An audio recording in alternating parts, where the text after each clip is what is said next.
Selamat pagi jemaat yang dikasih Tuhan. Shalom. Puji nama Tuhan. Kita ulangi sekali lagi dengan penuh semangat dan sukacita. Shalom. Ya, puji nama Tuhan. Mari kita rayakan iman kita bersama saudara seiman kita dengan kita bangkit berdiri memberi salam satu dengan yang lainnya.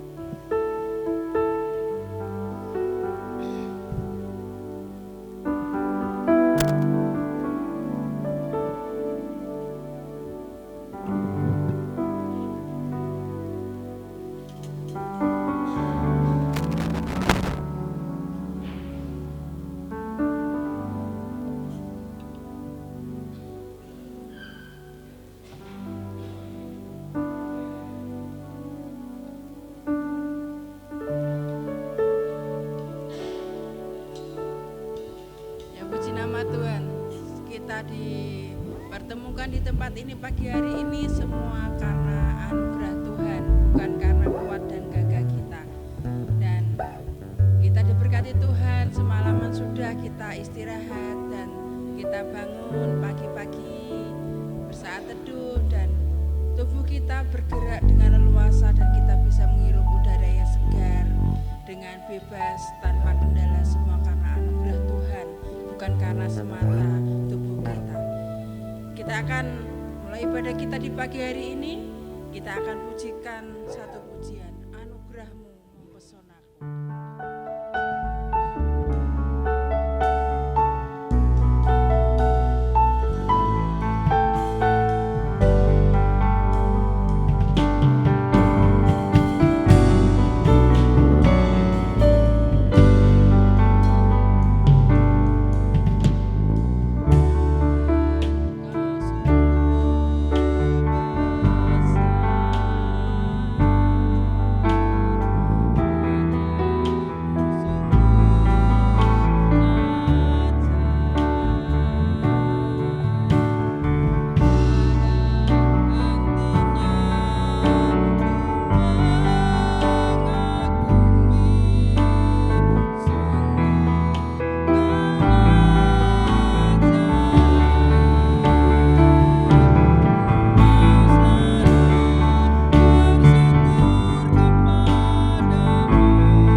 Allah yang hadir di tengah-tengah ibadah kami.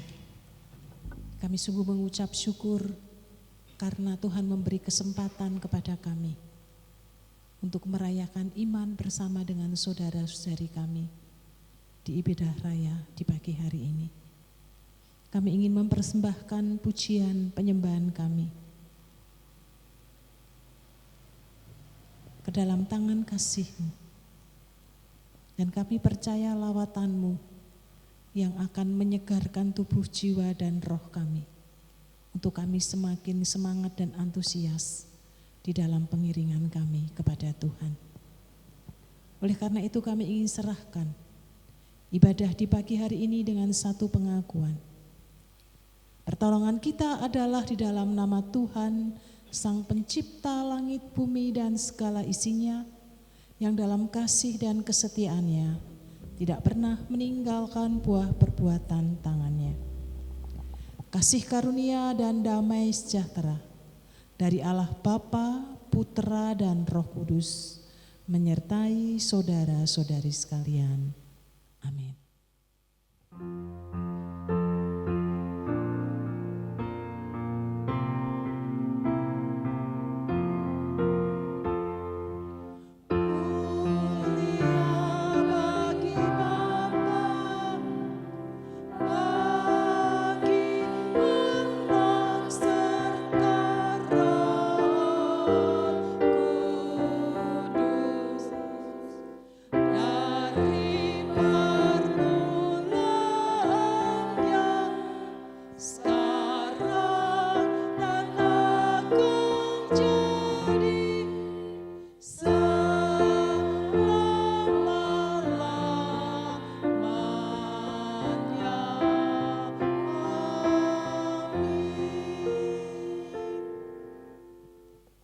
Matius 6 ayat yang ke-33. Tetapi carilah dahulu kerajaan Allah dan kebenarannya, maka semuanya itu akan ditambahkan kepadamu. Amin.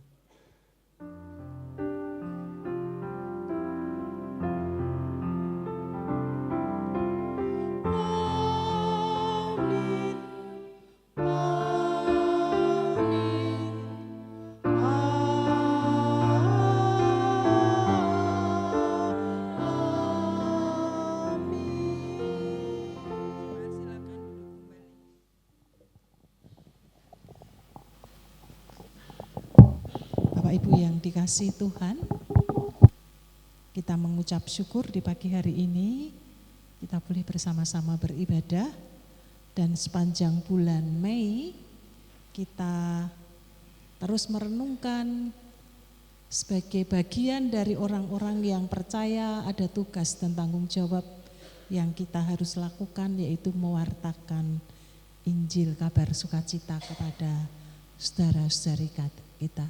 Tidak hanya di bulan misi, tetapi kiranya ini menjadi kegerakan kita setiap hari dalam kehidupan kita, dalam pengiringan kita kepada Kristus ketika Tuhan memberi waktu dan kesempatan. Sederhananya mari menceritakan tentang Kristus yang telah menyelamatkan dan menolong kita, sehingga orang lain juga boleh mengenal dan percaya. Lewat kesaksian kita menjadi berkat bagi orang lain dan mereka rindu untuk mengenal akan Tuhan.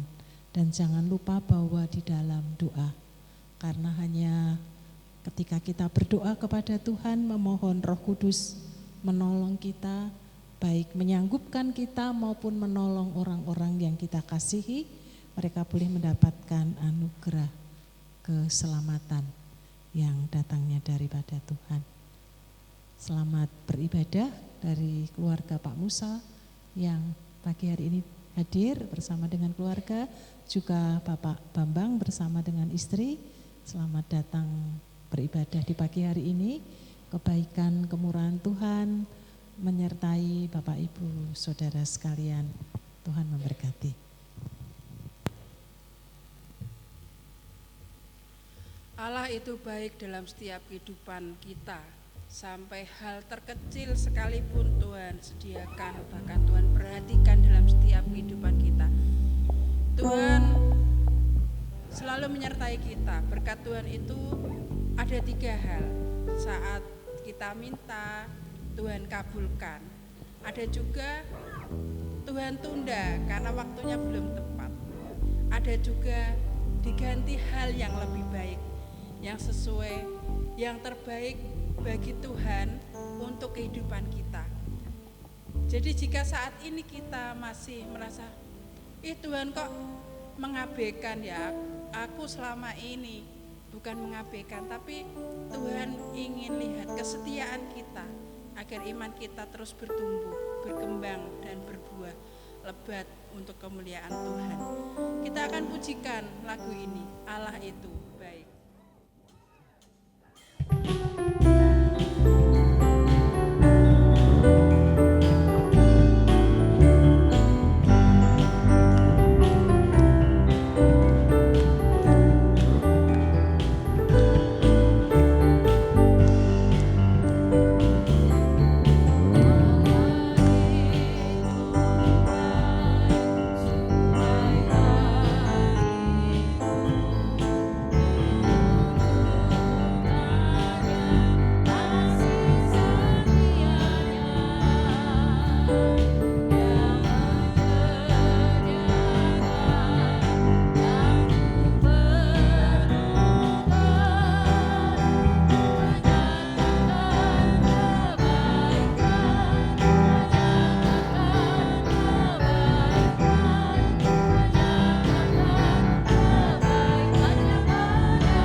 Yang dikasih Tuhan, sebelum kita naikkan doa-doa syafaat kita, izinkan saya menyaksikan kemurahan Tuhan lewat apa yang keluarga kami alami 1 bulan yang lalu. Ya tepatnya tanggal 5 Mei, Mas Yenu sakit, hanya radang tenggorokan. Kita pikir ternyata abses amandel harus dioperasi. Semuanya baik-baik saja. Masuk dalam keadaan sehat, jalan sendiri, tapi semua di luar prediksi kami. Bahkan dokter juga mengatakan semua di luar prediksi oleh dokter anestesi. Mas Yenu selama 1 jam tidak bisa dibius karena tubuhnya kayak menolak. Setelah bisa dibius, Mas Yenu sesak nafas dan harus masuk ICU. Di situ harus dipasang alat ventilator pernafasan. Di titik tersebut, saya sebagai istri, Tuhan, badai apa yang Tuhan sediakan atau pelangi apa yang Tuhan sediakan? Saya pengennya ya pelangi aja. Kenapa harus ada badai dulu? Kenapa harus ada hujan dulu? Kenapa nggak harus pelangi aja langsung? Di saat saya harus berjuang dengan kenyataan juga untuk tetap percaya bahwa Tuhan itu baik.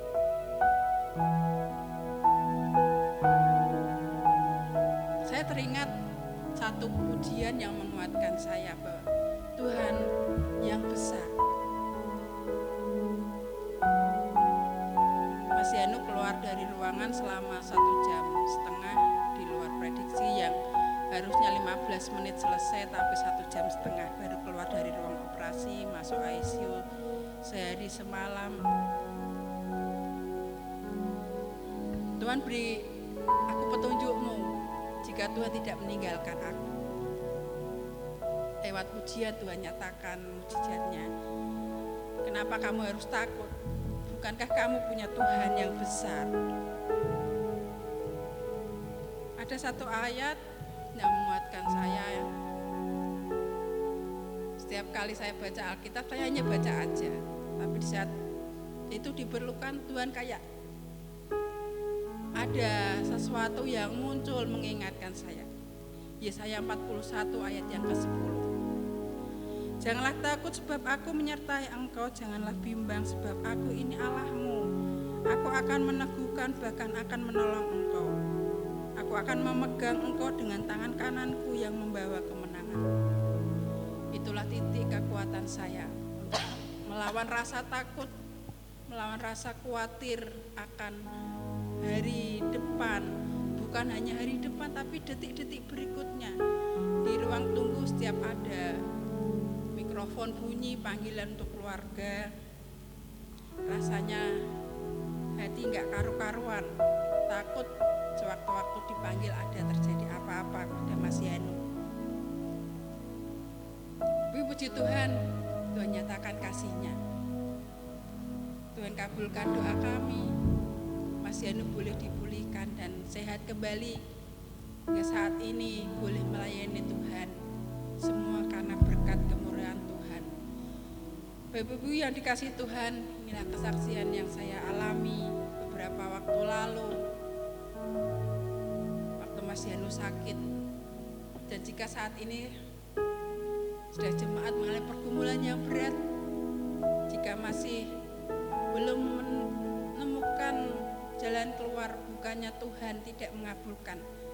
Tapi Tuhan punya waktu yang tepat bagi kehidupan kita. Tuhan akan terus nyatakan kasih-Nya lewat hal-hal yang kecil yang Tuhan mau kita hanya perlu peka. Tidak semua hal itu instan harus disediakan, tapi kita perlu berproses untuk melihat kasih Tuhan itu dinyatakan. Kita akan pujikan lagu ini untuk menaikkan doa syafaat kita. Tuhan yang besar. Kau yang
pertolongan untuk tiap-tiap kehidupan kita dan gereja kita. Bapa Surgawi, kami datang bersama dengan segenap umat-Mu pada pagi hari ini, menghampiri Tuhan dengan segala keberadaan kami.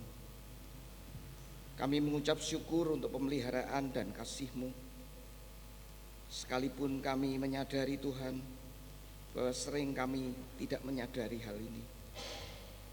Sesungguhnya setiap sisi kehidupan kami ada dalam pengawasan dan otoritas Tuhan. Kami hanya dapat melihat apa yang terlihat, merasakan apa yang dapat kami rasa secara indrawi. Tetapi sesungguhnya Engkau bekerja menurut rahasia-Mu yang begitu ajaib dan nyata. Ampuni kami Tuhan, jika kami tidak mampu memahami rahasia kasih-Mu itu. Karena sesungguhnya Engkau bekerja bagi setiap anak-anak Tuhan yang mengasihi Engkau. Pada pagi hari ini Tuhan, kami berdoa untuk pergumulan setiap anak-anak-Mu Tuhan. Mungkin saat ini mereka sedang mengalami masalah dalam relasi di dalam keluarga mereka, baik hubungan orang tua dan anak, suami istri, ataupun dengan saudara-saudara yang lain, yang bergumul dengan penghidupan dan keuangan keluarga mereka, yang mengalami kelemahan tubuh. Kami mengatakan Pak Liston, Pak Agus Guritno, yang mengalami kehampaan di dalam hubungan bersama dengan Tuhan, karena mereka merasa kehidupan begitu biasa-biasa saja, seolah-olah Tuhan tidak mengena dengan kehidupan mereka. Oleh sebab itu Tuhan, sebagai umat-Mu, kami mohon kiranya Tuhan menolong kami, menjamah kami. Bahkan Roh Kudus boleh menyentuh kami, bahwa Tuhan itu baik. Terima kasih ya Yesus, terima kasih ya Tuhan. Biarlah ini menjadi rema dalam kehidupan setiap umat-Mu, sehingga kami mempunyai pengharapan bisa berjalan dengan teguh bersama dengan Tuhan, sekalipun segala sesuatu kami alami dan itu kadangkala tidak sesuai dengan keinginan kami. Tapi Tuhan bekerja di luar yang dapat kami pahami, bahwa Engkau kasih dan baik bagi kami. Pada pagi hari ini juga Tuhan, kami berdoa untuk program-program gereja yang boleh dilakukan gereja-Mu di tempat ini.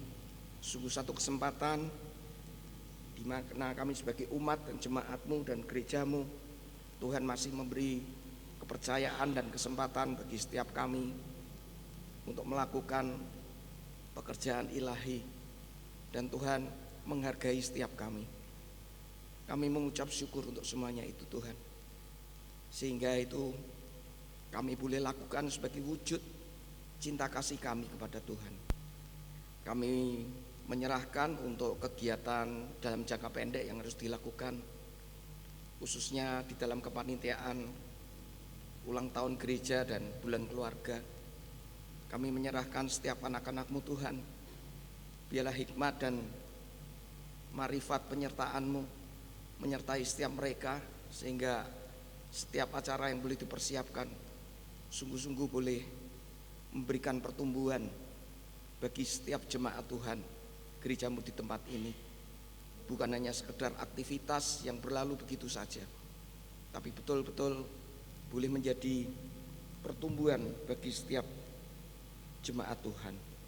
Kami juga menyerahkan untuk program-program jangka panjang yang cukup besar yang harus dilakukan gereja-Mu di tempat ini. Secara khusus Tuhan, kami juga berdoa untuk bulan Juli yang akan datang. Kami akan memulai pembangunan gedung serbaguna. Engkau tahu keberadaan kami, tapi kami yakin Tuhan pada saatnya Engkau akan menyediakan semuanya bagi umat-Mu dengan melibatkan seluruh umat Tuhan untuk boleh berperan serta memberikan perhatian dan sumbangan lewat doa, aktivitas apapun, berkat-berkat jasmani yang boleh mereka sumbangkan untuk pembangunan ruang serbaguna ini. Karena kami menyadari semuanya itu juga berasal dari Tuhan. Kami yakin pada saatnya Engkau akan menyediakan untuk semuanya. Kami juga berdoa untuk persiapan masa amiritasi bagi hamba-Mu Ibu Pendeta Utari. Kami serahkan ini semua juga Tuhan. Biar Engkau juga menolong pada saatnya kami boleh menyediakan sebagai apresiasi kami umat Tuhan bagi hamba-Mu yang sudah melayani Engkau sekian puluh tahun dengan kesetiaan. Dan biarlah ini boleh menjadi apresiasi kami kepada hamba-Mu Ibu Pendeta Utari. Kami juga berdoa untuk rencana kemah keluarga yang juga kami angan-angankan untuk bisa terjadi di periode kepengurusan di tahun ini.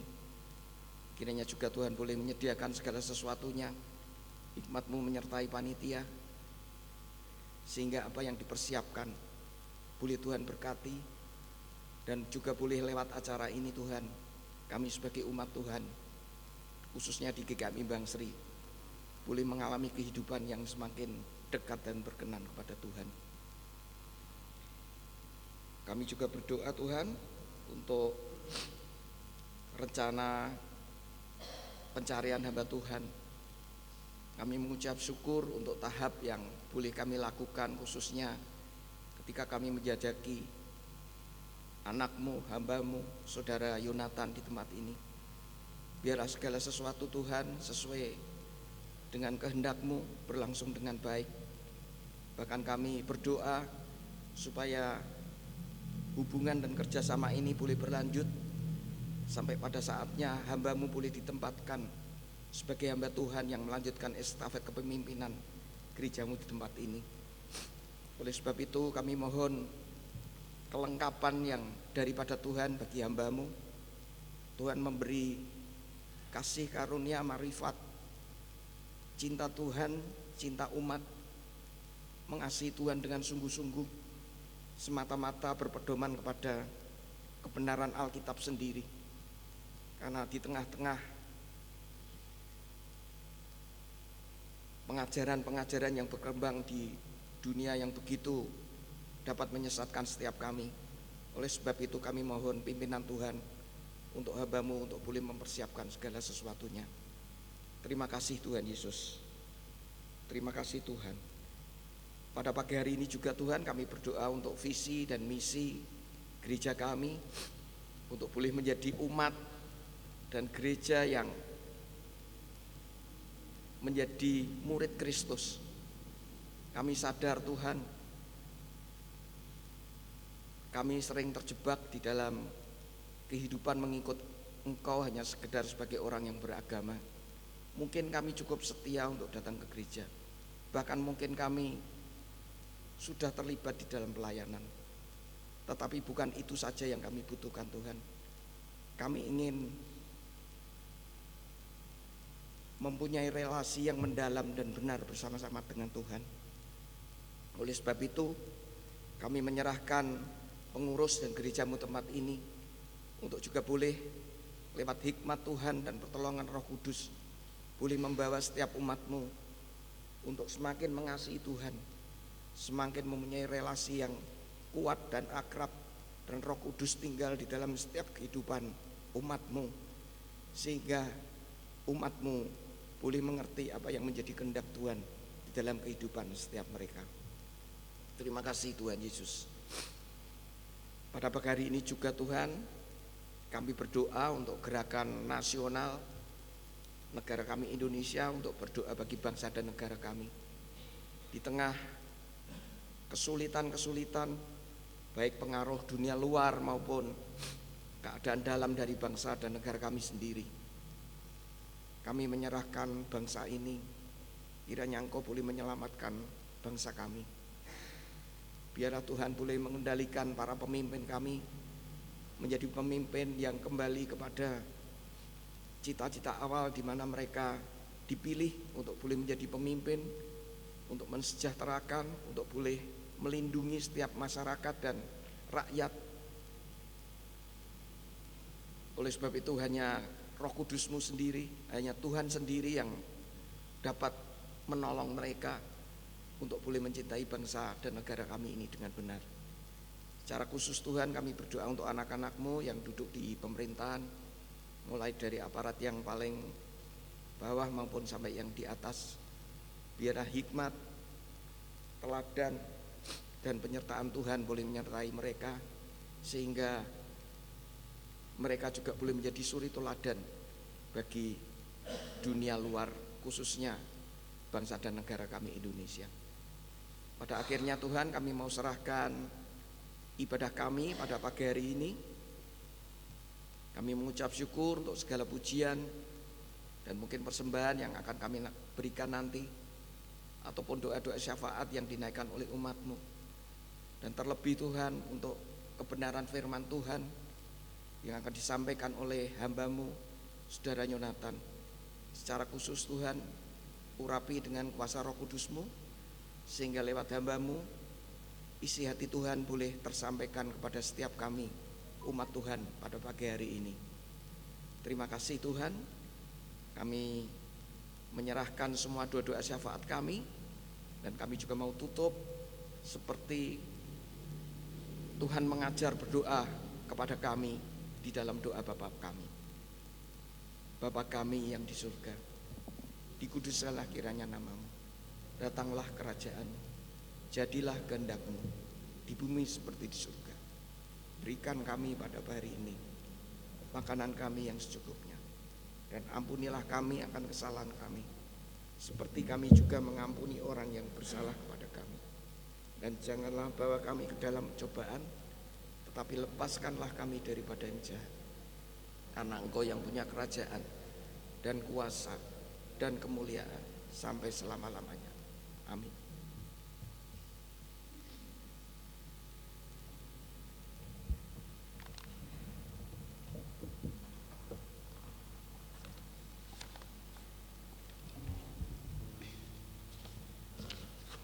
Jemaat yang dikasihi Tuhan, tiba saatnya kita akan mendengarkan firman Tuhan. Mari kita sediakan tempat yang khusus di hati kita untuk kita bisa menerima firman Tuhan, agar firman itu dapat tumbuh di hati kita dan berbuah, menghasilkan karya yang luar biasa, dan kita bisa menjadi pelaku firman Tuhan dan menjadi garam terang di lingkungan keluarga kita, bahkan di manapun kita berada. Kita akan pujikan bagian yang terbaik.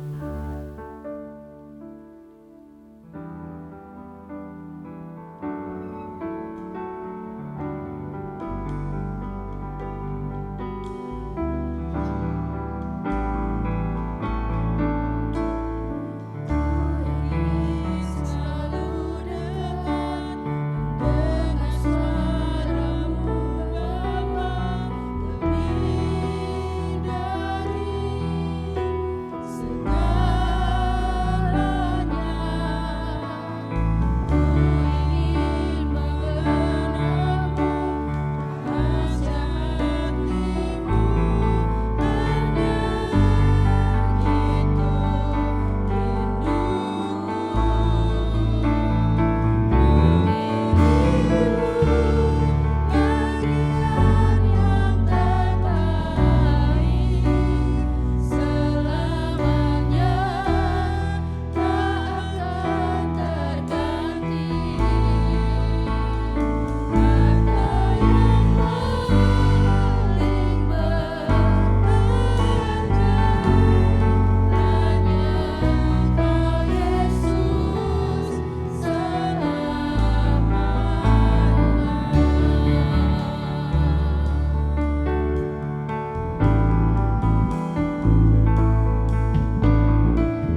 berdoa.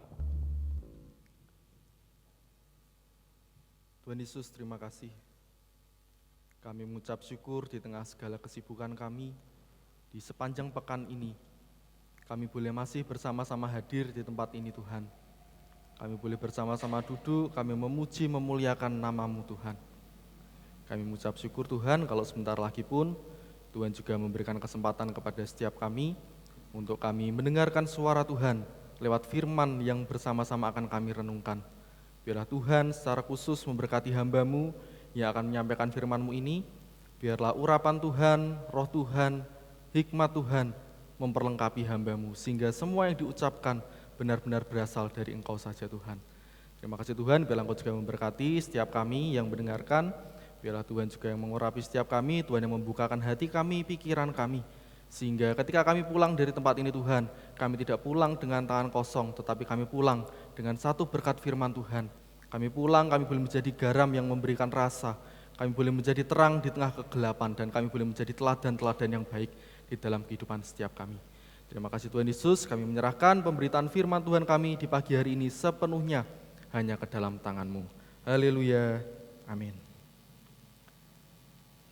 Bapak Ibu Saudara, firman Tuhan kita hari ini terambil dari Injil Lukas pasal 12 ayat 13 sampai 34. Injil Lukas pasal 12 ayat 13 sampai 34. Tapi saya akan membacakan mulai dari ayat 16 sampai 24. Demikian firman Tuhan. Lalu ia menyampaikan kepada mereka suatu perumpamaan. Ada orang kaya, tanahnya berlimpah-limpah hasilnya.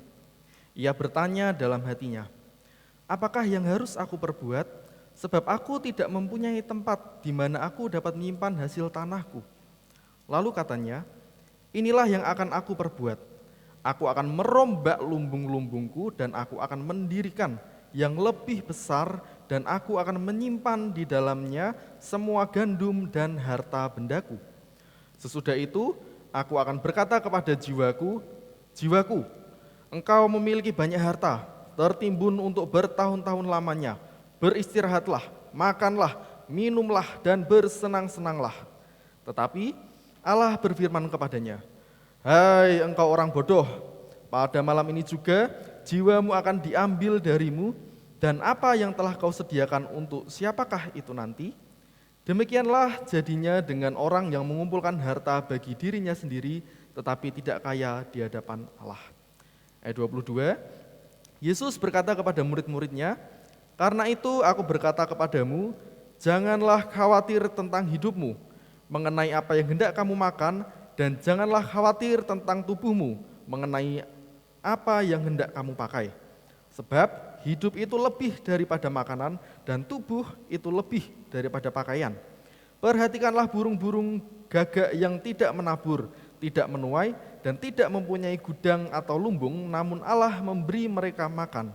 Kamu jauh lebih berharga daripada burung-burung itu. Siapakah di antara kamu yang karena kekhawatirannya dapat menambah sehasta pada jalan hidupnya? Jadi jikalau kamu tidak sanggup melakukan hal yang sekecil itu, mengapa kamu khawatir tentang hal-hal lain? Amin. Berbahagialah setiap kita yang mau dengan setia membaca, mendengarkan, merenungkan, dan lebih lagi melakukan firman Tuhan di dalam hidup setiap kita. Ya, Shalom Bapak Ibu Saudara.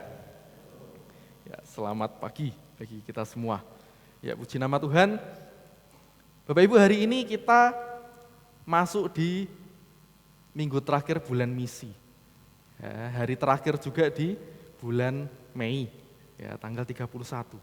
Ya, dan di akhir bulan misi ini kita akan merenungkan satu bahasan firman Tuhan, yaitu berbicara tentang harta yang paling berharga. Ya, jangan dilanjutkan, kalau dilanjutkan ada lagunya. Ya, harta yang paling berharga adalah keluarga. Ya, beda ya Pak Ibu ya. Tapi tadi juga ada lagunya lagi ya. Saya baru dengar lagunya tadi, harta yang paling berharga apa tadi? Allah. Hanya Kau Yesus Tuhanku gitu ya. Nah, udah direvisi, ya, harta yang paling berharga. Nah, Bapak Ibu, ketika kita berbicara tentang harta gitu ya, ini adalah satu hal yang bisa menyenangkan, tapi juga bisa membuat kita sedih. Ya, kenapa kok menyenangkan? Menyenangkan karena ketika mungkin kita lagi punya banyak harta, wah, kalau kita lagi banyak uang, kita lagi punya banyak perhiasan gitu, nggak punya hutang, pasti menyenangkan. Ya, coba kalau sebaliknya, kita nggak punya harta, punya banyak utang, nggak punya duit, gitu ya, pasti menyedihkan. Ya, banyak orang yang seringkali berpikir bahwa harta itu adalah jawaban dari berbagai macam persoalan. Segala hal itu butuh harta, segala hal itu butuh uang. Ya, harta itu adalah jawaban dari berbagai macam hal. Harta memberikan kedamaian, memberikan kenyamanan, memberikan sukacita, memberikan keamanan. Bahkan tak jarang juga ada orang-orang yang menganggap bahwa harta itu bisa memberikan keselamatan. Ya. Apa akibatnya Bapak Ibu? Akibatnya banyak sekali orang yang mengejar harta. Orang rela melakukan apa saja demi mendapatkan harta, apapun bentuknya. Ya. Selama bisa dapat harta pasti aku lakukan. Kita lihat berbagai macam apa yang terjadi di sekitar kita Bapak Ibu. Banyak orang yang terjerat pinjol, banyak orang yang main judi online, banyak orang yang terjerat hutang, ya. Banyak orang yang melakukan tindakan-tindakan kriminal, begal, maling, dan lain sebagainya hanya untuk mendapatkan uang, mendapatkan harta. Ya. Itu yang dikejar oleh banyak orang. Harta menjadi satu hal yang menyesatkan. Harta menjadi hal yang sekarang ditempatkan di bagian paling atas. Menjadi prioritas, menjadi hal yang paling terutama dalam hidup manusia. Ya. Tetapi Bapak Ibu, firman hari ini sungguh berbeda. Yesus mengajarkan satu hal yang sangat berbeda. Bahkan ketika kita membaca Injil, ya kita diperlihatkan bagaimana Injil itu sungguh menunjukkan bahwa Yesus meninggalkan ya kekayaan yang sungguh tanpa batas, kekayaan yang sungguh tiada taranya, tidak terbatas di surga, di tempat yang maha tinggi, maha agung. Tuhan rela turun ke dunia yang di bawah ini, meninggalkan hartanya, meninggalkan kekayaannya di surga, rela menderita bahkan mati, turun sampai ke tempat yang paling rendah, turun ke alam maut, ya meninggalkan semua hal-hal yang membuatnya nyaman. Ya. Dan hari ini Bapak Ibu, kita juga akan belajar ya dari dua buah kisah. Ya, kita belajar dari dua buah perikop. Ada dua perikop dengan cerita yang berbeda. Ya, ceritanya berbeda, tapi kedua perikop ini memiliki topik pembahasan yang sama. Ya, yaitu berbicara tentang uang dan juga tentang harta. Ya, topik yang pertama, perikop yang pertama kita bisa melihat ya tentang cerita orang kaya yang bodoh. Orang kaya yang bodoh ini berbicara tentang apa sih? Ini berbicara tentang keserakahan. Ya, orang yang kaya yang serakah, ya gampangnya gitu. Ya, kalau kisah yang kedua, ini berbicara tentang hal kekhawatiran. Hal kekhawatiran ini berbicara tentang orang yang miskin. Ya, karena miskin maka hidupnya jadi khawatir. Nah, Bapak Ibu, pembicaraan tentang kedua kisah ini, gitu ya, kedua perikop ini, sebelumnya dimulai dari satu orang yang bertanya kepada Yesus. Ya, bukan bertanya, malah lebih ke meminta supaya Tuhan Yesus ini untuk menyelesaikan urusan sengketa tentang warisannya. Ya, ini berbicara tentang sengketa warisan. Tuhan Yesus itu diminta untuk menjadi penengah, untuk menyelesaikan masalah urusan sengketanya. Ya, ini adalah hal yang wajar Bapak Ibu. Kalau kita lihat pada zaman dahulu, ya zaman dahulu seorang rabi, seorang guru gitu ya, memang salah satu hal yang lazim terjadi pada saat itu, guru itu biasa jadi penengah. Ya, penengah sebuah kasus, penengah sebuah di persidangan gitu ya, sebagai hakim, gitulah gampangannya. Nah, makanya saat itu orang ini meminta kepada Yesus untuk menyelesaikan permasalahannya. Ya. Mungkin kalau kita ditempatkan di posisi yang sama Bapak Ibu, kita jadi orang yang sedang menghadapi hal demikian gitu ya, menghadapi sengketa warisan gitu. Mungkin kita juga akan mengalami hal yang sama dengan orang ini. Ya. Mungkin kita juga akan marah, kita emosi, apalagi berkaitan dengan warisan tentang duit gitu, yang harusnya kita dapat, tapi cuma dipek sama satu orang misalnya gitu. Pasti kita akan marah. Coba kita lihat sekeliling kita juga Bapak Ibu. Banyak sekali kasus-kasus di mana orang-orang menjadi bertengkar karena masalah warisan. Banyak sekali keluarga-keluarga yang terpecah karena warisan, udah nggak lagi nganggap kamu sebagai adikku, nggak mau nganggap kamu sebagai kakakku, kita nggak lagi saudara. Karena apa? Karena warisan. Banyak sekali hal-hal terjadi demikian Bapak Ibu. Seolah-olah ini berbicara tentang keadilan. Berbicara tentang keadilan. Dan menariknya Bapak Ibu, di sini adalah respon Yesus. Ya. Apakah Yesus mengabulkan permintaan orang itu? Tidak. Yesus menolak ya untuk ikut terlibat dalam kasus sengketa warisan tersebut. Bukan karena Yesus ini bukan orang yang adil. Bukan, Yesus ini adalah orang yang sangat adil.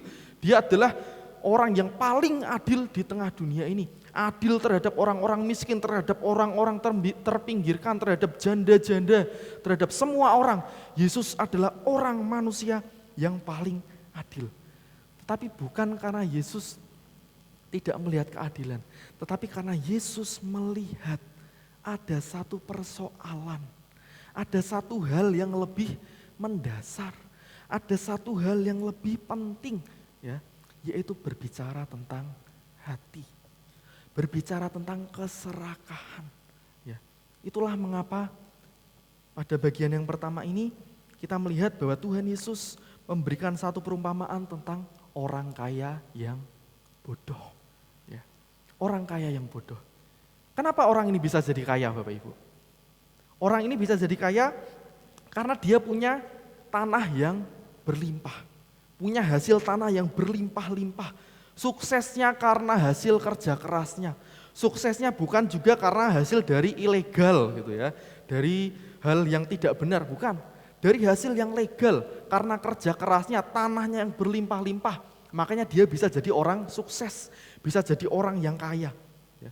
Terus kenapa masalahnya? Kenapa kok orang kaya ini dicap sebagai orang yang bodoh? Ya, padahal kelihatannya orang ini enggak melakukan sebuah kesalahan. Ya. Ada dua masalah Bapak Ibu ya. Ada dua masalah. Yang pertama, orang kaya ini terlalu terobsesi pada dirinya sendiri. Ya, coba kita perhatikan semua kalimat-kalimat yang dilakukan oleh yang dikatakan oleh orang ini. Ya, dia berkata tanahku, lumbung-lumbungku, barang-barangku, jiwaku, ya, semuanya tentang aku. Dia berbicara semuanya itu adalah milikku, semuanya itu adalah hasil kerja kerasku, semuanya itu adalah karena aku. Orang ini lupa bahwa semuanya itu adalah pemberian dari Allah. Ya, tanahnya, hujan, kesuburan, pertumbuhan, semuanya itu adalah dari Allah. Orang ini lupa. Dia menganggap bahwa dirinya adalah penyebab semuanya.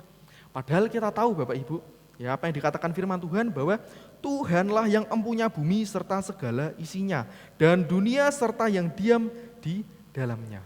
Ya, Mazmur 24 ayat 1, semuanya adalah milik Tuhan.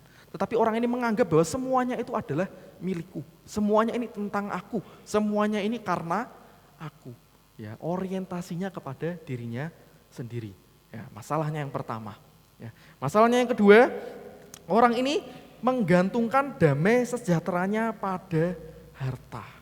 Ya, damai sejahteranya bukan dibergantungkan kepada Tuhan Yesus, bukan digantungkan kepada Roh Kudus gitu ya.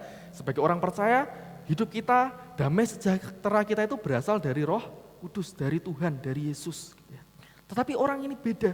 Mengandalkan damai sejahteranya itu diserahkan sepenuhnya kepada harta, kepada kekayaan. Ya kalau kita lihat ya apa yang dikatakan kepada jiwanya, beristirahatlah, makanlah, minumlah, dan bersenang-senanglah. Orang kaya ini merasa bahwa hidupnya sudah aman, hidupnya sudah tentram. Ya jiwanya bisa dipuaskan dengan harta yang telah ia timbun sebegitu banyaknya. Ia merasa sudah puas, jiwanya sudah puas. Jiwanya sudah tidak lagi haus akan Tuhan, tetapi jiwanya sudah dipuaskan oleh harta. Dua kesalahan yang dilakukan oleh orang ini, orang kaya ini. Dua masalah yang dilakukan oleh orang ini. Ya, hingga akhirnya kita lihat Bapak Ibu bahwa hidupnya diambil oleh Allah. Bukan hartanya yang diambil, tapi hidupnya. Kalau hartanya yang diambil mungkin masih bisa hidup ya, masih bisa bertobat, masih bisa kembali ke jalan yang benar. Ya. Tapi ini yang diambil adalah hidupnya, bukan hartanya. Hartanya yang udah dia kumpulkan bertahun-tahun, hartanya yang udah bertumpuk-tumpuk, yang udah berlumbung-lumbung itu tidak ada gunanya. Tidak bisa menyelamatkan hidupnya, tidak bisa berguna apa-apa karena dia sudah mati. Dia sudah tidak ada lagi di dunia ini, dia sudah tidak hidup. Apalagi gunanya? Harta sama sekali sudah tidak berguna Bapak Ibu. Demikianlah yang akan terjadi pada semua orang yang hanya mengumpulkan harta bagi dirinya sendiri. Demikianlah juga berarti bagi setiap kita kalau kita hanya mengumpulkan harta bagi diri kita sendiri. Tidak berarti, tidak berguna di hadapan Allah. Bukan berarti Allah mengutuk orang yang kaya ya Bapak Ibu. Bukan berarti Allah mengutuk kekayaan ya, bukan demikian.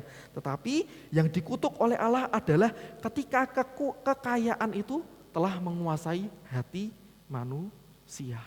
Ya. Maka dari itu jadilah kaya di hadapan Allah. Ya.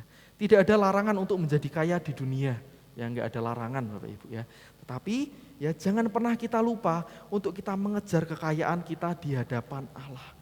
Kita kaya di dalam iman kita kaya di dalam kasih, di dalam ketaatan, di dalam hubungan kita dengan Tuhan, di dalam kemurahan hati kita dengan sesama. Itu yang lebih penting, kekayaan di hadapan Allah. Ya, itu yang pertama Bapak Ibu ya, ketika kita berbicara tentang orang kaya yang bodoh, ya berbicara tentang ketamakan, ya tentang keserakahan. Ya, setelah Bapak Ibu kalau kita lihat kemudian di perikop yang kedua ya, setelah Yesus berbicara kepada orang banyak itu tentang keserakahan gitu ya, tentang perumpamaan orang kaya yang bodoh ini, lalu Yesus kemudian kembali lagi kepada para muridnya. Ya, kembali fokus ya, tertuju hanya kepada para muridnya. Ya, kenapa demikian? Ya, karena kita bisa melihat Bapak Ibu, orang kaya mungkin gampang untuk menjadi serakah, menjadi tamak. Ya, tetapi orang miskin ya mungkin sulit untuk menjadi orang yang serakah. Sulit untuk menjadi serakah. Tetapi sebaliknya, mereka sulit untuk jadi serakah, mereka rentan terhadap kekhawatiran. Mereka rentan menjadi orang-orang yang khawatir terhadap masa depannya.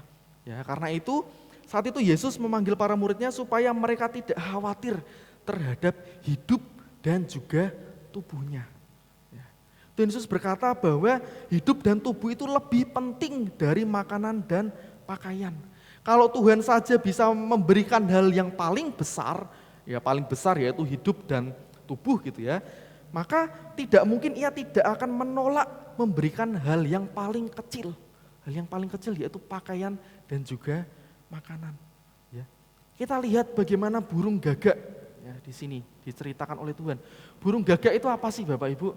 Burung gagak itu kalau kita baca di dalam kitab Imamat, itu adalah burung yang dijijikkan, burung yang najis, burung yang enggak boleh dimakan. Ya, tetapi apa yang Tuhan katakan kepada burung gagak? Ya, Tuhan katakan bahwa Allah memberi mereka makan. Begitu pula dengan bunga bakung. Bunga bakung itu apa?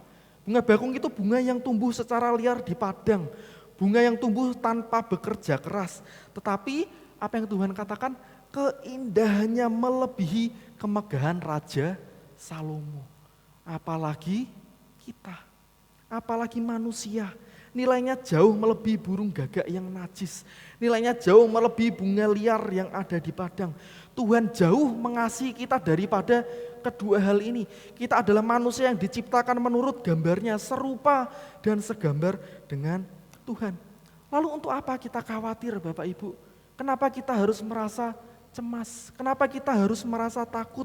Allah adalah Bapa yang mengerti segala kebutuhan kita.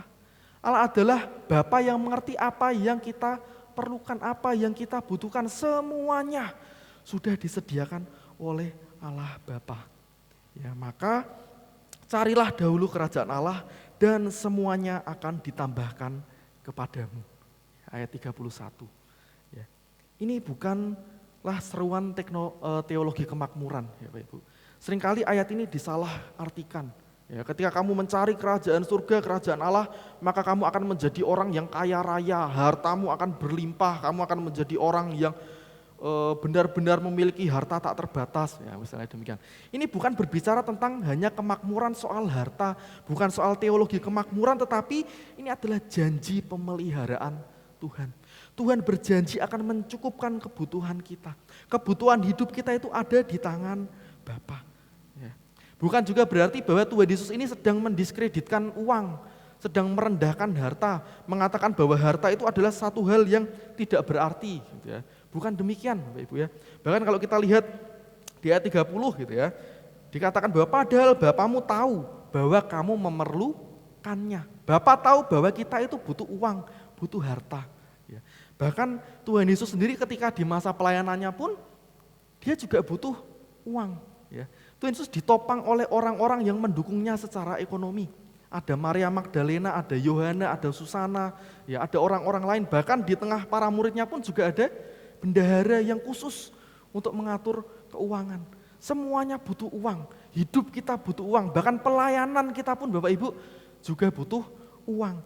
Ya, tetapi uang ya bukan menjadi segala-galanya, bukan menjadi yang terutama.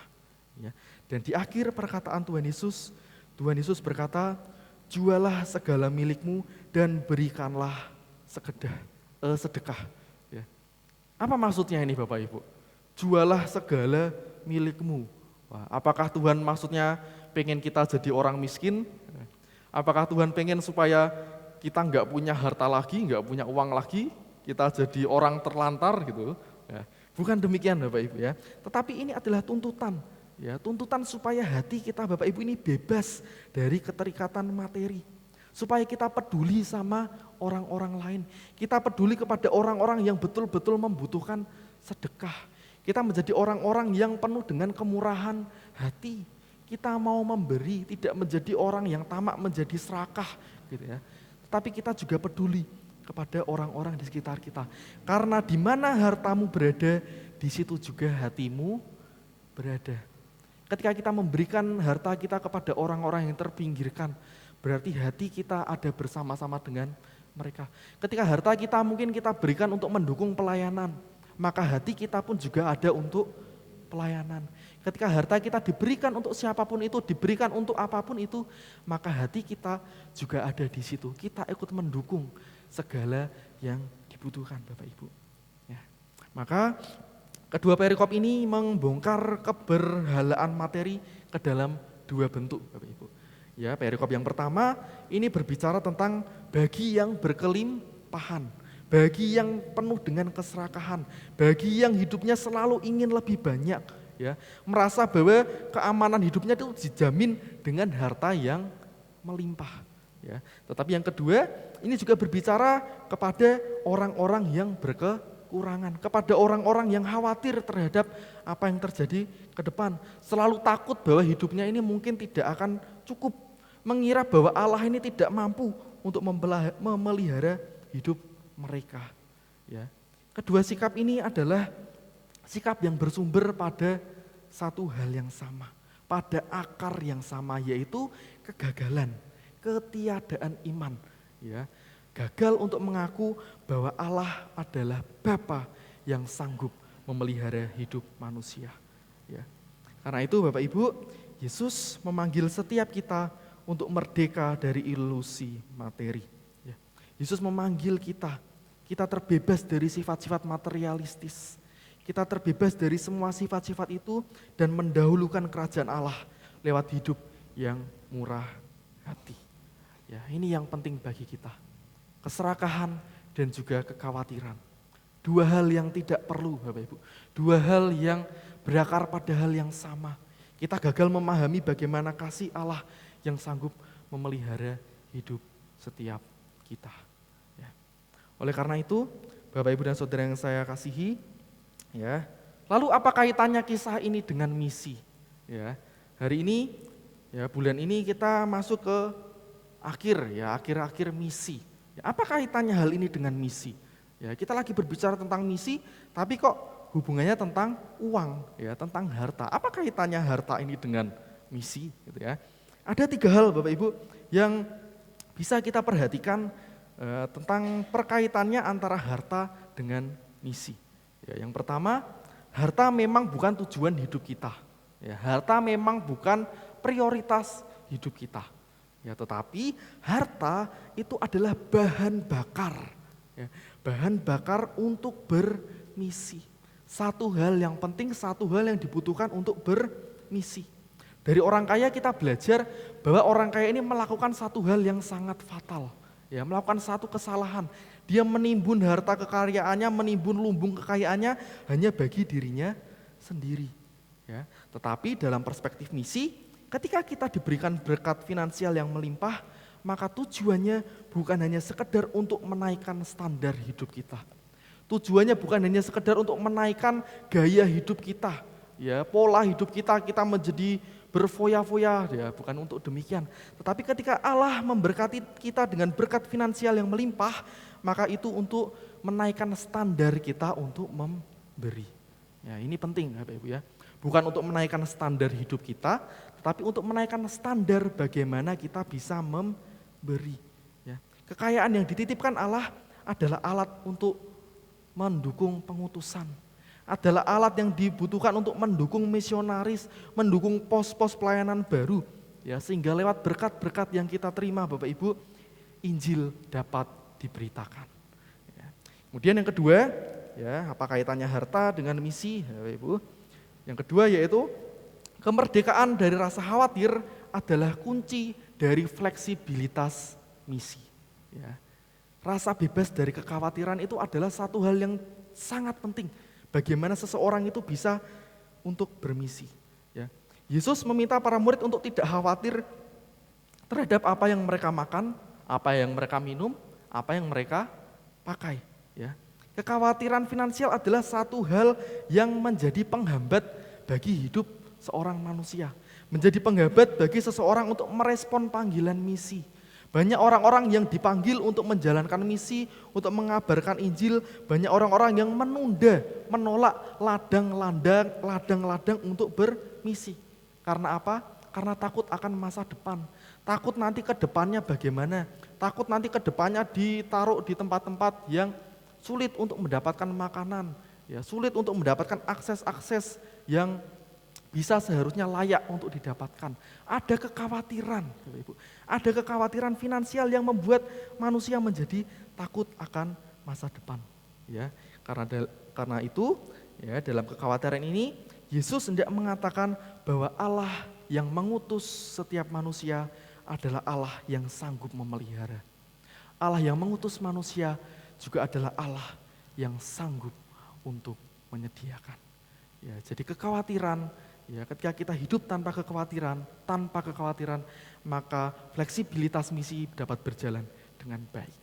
Ya, dan yang ketiga, ya, mencari kerajaan Allah adalah inti dari misi. Ya, ayat 31 dalam teks ini adalah menjadi mandat inti dari pekerjaan misi. Ya, carilah dahulu kerajaan Allah. Ya, carilah kerajaan Allah. Kita nggak mungkin bisa menghadirkan kerajaan Allah, kita nggak mungkin bisa mengenalkan kerajaan Allah kalau kita sendiri belum mencari kerajaan Allah. Ya. Maka kita harus mencari kerajaan Allah terlebih dahulu. Kita mendapatkan kerajaan Allah terlebih dahulu, baru kita bisa memperkenalkan dan memberitakan kerajaan Allah bagi segala bangsa. Ya, ini yang terpenting Bapak Ibu ya. Ketiga hal ini, keterkaitan dengan misi. Harta menjadi bahan bakar untuk bermisi. Ya. Hidup tanpa kekhawatiran adalah kunci dari fleksibilitas misi. Dan yang ketiga, mencari kerajaan Allah adalah inti dari misi. Ya. Oleh karena itu, Bapak Ibu dan Saudara yang dikasihi oleh Tuhan, beberapa pesan yang perlu menjadi perhatian bagi kita. Ya, yang pertama adalah baik kekhawatiran ataupun keserakahan, kedua-duanya adalah hal yang tidak baik. Kekhawatiran dan juga keserakahan berakar dari akar yang sama, yaitu kegagalan untuk memahami bahwa kasih Tuhan itu sanggup menyediakan yang terbaik bagi kita. ya. Kegagalan untuk memahami bagaimana pemeliharaan Allah itu sungguh tersedia bagi setiap kita. Kedua-duanya menjebak manusia. Manusia menjadi berpusat kepada materi. Ya, dan yang kedua, jangan khawatir Bapak Ibu. Karena hidup kita itu tidak ditentukan oleh jumlah harta kita. Hidup kita tidak ditentukan oleh seberapa kaya kita. Seberapa harta, seberapa banyak harta yang kita miliki. Tetapi apa yang menilai hidup kita itu dinilai oleh Allah. Jangan juga kita menjadi orang yang serakah, ya. Karena dengan kita serakah maka harta itu menjadi berhala yang tersembunyi. Ya. Kita menukar posisi Allah, kita menjadikan harta, menjadikan sifat materialistis kita itu menggantikan posisi Allah dengan kekayaan sebagai sumber kedamaian dan sumber keselamatan dalam hidup kita. Ya. Dan yang ketiga, sebagai murid Kristus kita dipanggil untuk pertama-tama yaitu mencari kerajaan Allah. Sehingga lewat itu kita bisa menghadirkan kerajaan Allah. Kita bisa menjalankan mandat misi, ya, sehingga banyak jiwa-jiwa boleh terjangkau lewat kehadiran kita. Dan yang terakhir Bapak Ibu, jadikan materi sebagai alat dan jangan jadikan materi malah sebagai tuan. Kita adalah hamba yang baik untuk pekerjaan misi, tetapi sebaliknya harta bisa menjadi tuan yang jahat ketika kita menjadikan harta itu ditimbun untuk kepuasan diri kita sendiri. Ya. Seseorang tidak akan pernah bisa menjadi pendukung misi yang setia sebelum ia menyelesaikan masalah hartanya di hadapan Allah.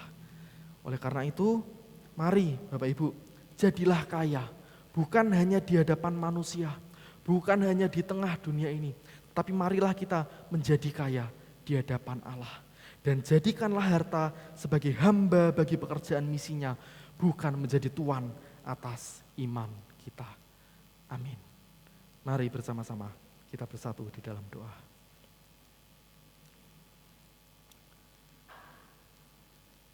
Ya Tuhan Yesus Kristus, Allah Bapa Surgawi yang bertata di dalam kerajaan surga, kami bersyukur Tuhan untuk kebenaran firman-Mu yang hari ini telah mengingatkan setiap kami Tuhan, bahwa hidup kami tidak ditentukan oleh kelimpahan harta materi, tetapi hidup kami Tuhan ditentukan oleh kehadiran-Mu yang terus senantiasa memelihara setiap kami Tuhan. Terima kasih Tuhan, kami berdoa kepadamu, ampunilah setiap kami, jika selama ini Tuhan hati kami seringkali masih terikat terhadap ketamakan, hati kami masih seringkali terikat terhadap keserakahan, hati kami seringkali terikat untuk menimbun harta bagi diri kami sendiri Tuhan. Ampuni kami Tuhan, apabila kami seringkali khawatir tentang hari esok, tentang apa yang harus kami makan, apa yang kami minum, dan apa yang kami pakai. Tetapi biarlah melalui firman-Mu hari ini, kami kembali lagi diteguhkan Tuhan, kami kembali lagi percaya bahwa Allah yang memelihara burung gagak, Allah yang memelihara bunga bakung di padang, jauh lebih setia memelihara hidup kami sebagai anak-anak-Mu Tuhan. Terima kasih Tuhan. Secara khusus kami mau menyerahkan hidup kami Tuhan, kami mau menyerahkan harta kami, waktu kami, keseluruhan keberadaan kami Tuhan, supaya hidup kami seluruhnya boleh menjadi perluasan bagi kerajaan-Mu. Hidup kami boleh mendukung pekerjaan misi-Mu, hidup kami boleh mendukung sehingga Injil keselamatan Tuhan boleh diberitakan sampai ke ujung-ujung bumi. Terima kasih Tuhan, biarlah kami tidak lagi hidup bagi diri kami sendiri, tetapi kami boleh hidup menjadi pribadi-pribadi yang kaya di hadapan-Mu Tuhan. Tanamkanlah firman-Mu ini di dalam hati kami Tuhan, dan selepas dari tempat ini kami boleh menjadi pribadi-pribadi yang bertumbuh, kami menjadi pribadi-pribadi yang berbuah nyata di dalam tindakan-tindakan dan kelakuan hidup kami setiap hari. Terima kasih Tuhan Yesus, di dalam nama-Mu kami telah berdoa dan mengucap syukur. Haleluya. Amin. Puji nama Tuhan, kita telah disegarkan oleh firman Tuhan dan tiba saatnya kita akan memberikan korban syukur kita lewat persembahan. Di minggu ini ada 2 kantong, yang hitam untuk operasional gereja, yang hijau untuk persembahan TK Ester. Tidak menutup kemungkinan jika Bapak Ibu jemaat memberikan persembahan yang lain dapat ditulisi peruntukannya yang jelas agar bisa dikelola dengan baik. Maleakhi 3 ayat yang ke-10 mendasari kita untuk memberikan persembahan. Bawalah seluruh persembahan persepuluhan itu ke dalam rumah perbendaharaan, supaya ada persediaan makanan di rumahku, dan ujilah aku, firman Tuhan semesta alam. Apakah aku tidak membukakan bagimu tingkap-tingkap langit dan mencurahkan berkat kepadamu sampai berkelimpahan? Saya undang jemaat untuk bangkit berdiri dan petugas maju ke depan. Mari kita berdoa. Terima kasih Tuhan, kami naikkan ucapan syukur kami ke atas tangan-Mu. Kiranya Tuhan sertai dan berkati. Di pagi hari ini kami memberikan korban syukur kami lewat persembahan. Kiranya Tuhan sucikan dan kuduskan persembahan ini agar menjadi korban syukur yang hidup dan kudus di hadapan Tuhan. Terima kasih Tuhan, kami serahkan seterusnya jemaat Tuhan yang memberikannya berkat Tuhan kembali berkelimpahan. Terima kasih Tuhan, di dalam nama Tuhan Yesus kami sudah berdoa dan mengucap syukur. Amin. Silakan duduk kembali, kantong diedarkan.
Di pagi hari ini, dan kita akan mulang dengan damai sukacita dan kita akan menjadi pelaku firman Tuhan.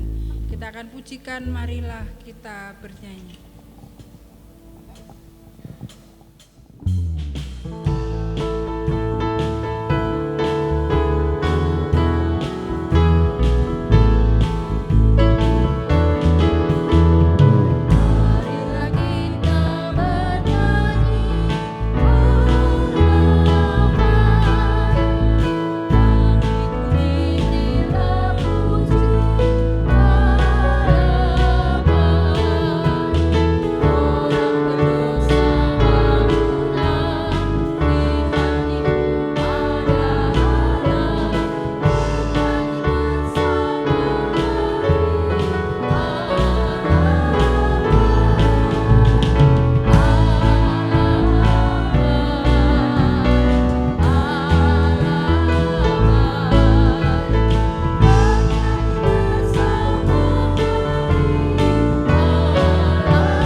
Sebagai jemaat Minonet, marilah kita mengikrarkan komitmen kemuritan.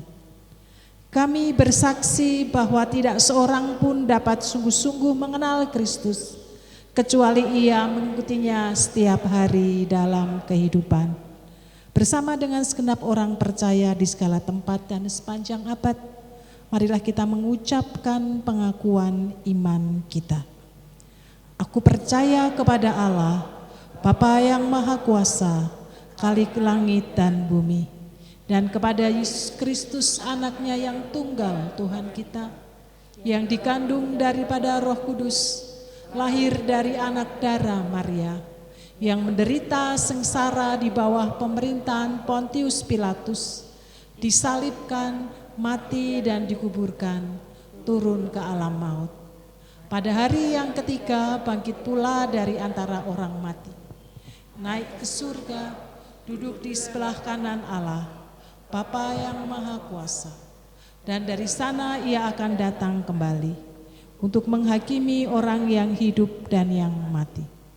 Aku percaya kepada Roh Kudus, gereja yang kudus dan am, persekutuan orang kudus, pengampunan dosa, kebangkitan orang mati, dan hidup yang kekal. Amin. Di tengah-tengah ibadah kami bersama sehati memohon berkat Tuhan untuk saudara-saudari kami yang berulang tahun di minggu ini. Kami ingin menyerahkan untuk Ibu Lucy, Ibu Ina, dan Bapak Suyanto ke dalam tangan kasih-Mu. Tuhan memberkati hamba-hamba-Mu, dilimpahi dengan kesehatan. Damai sejahtera Kristus melimpah-limpah di dalam hidupnya. Pengenalan akan Tuhan terus semakin diperdalam, sehingga anak-anak-Mu akan dipakai menjadi kepanjangan tangan Tuhan. Diberkati baik dalam keluarga, pekerjaan, dan pelayanan yang Tuhan percayakan. Damai Kristus memenuhi hidup bersama dengan keluarga. Demikian juga untuk saudara Adi dan saudari Angel, kami menyerahkan anak kami ini ke dalam tangan kasih-Mu. Di usia yang masih muda, Tuhan menambahkan hikmat yang datangnya daripada Tuhan. Takut akan Tuhan, Tuhan taruh di dalam hatinya. Kami meyakini Tuhan sendiri yang akan memelihara, menyediakan masa depan yang terbaik bagi kehidupan mereka. Tuhan yang mereka rekakan. Tambahkan pengalaman iman di dalam Kristus, sehingga semakin setia, tidak hanya beribadah, tetapi juga melayani Tuhan dengan segenap hati, lewat talenta yang Tuhan beri dan percayakan. Terima kasih Tuhan, Tuhan memberkati pekerjaan mereka. Demikian juga setiap kami yang hadir di pagi hari ini. Berkat Tuhan juga menyertai kami sepanjang pekan ini, sehingga kami dimampukan memuliakan Allah, bahkan mewartakan kasih Kristus kepada orang-orang yang kami kasihi, yang Tuhan kirim di sekitar kami. Mampukan kami memuliakan Tuhan lewat kehidupan setiap kami. Jemaat yang dikasihi Tuhan, arahkan hatimu dan terimalah berkat yang datangnya daripada Tuhan sendiri. Tuhan memberkati engkau dan melindungi engkau. Tuhan menyinari engkau dengan wajah-Nya dan memberi engkau kasih karunia. Tuhan menghadapkan wajah-Nya kepadamu dan memberi engkau damai sejahtera sekarang sampai selama-lamanya. Amin.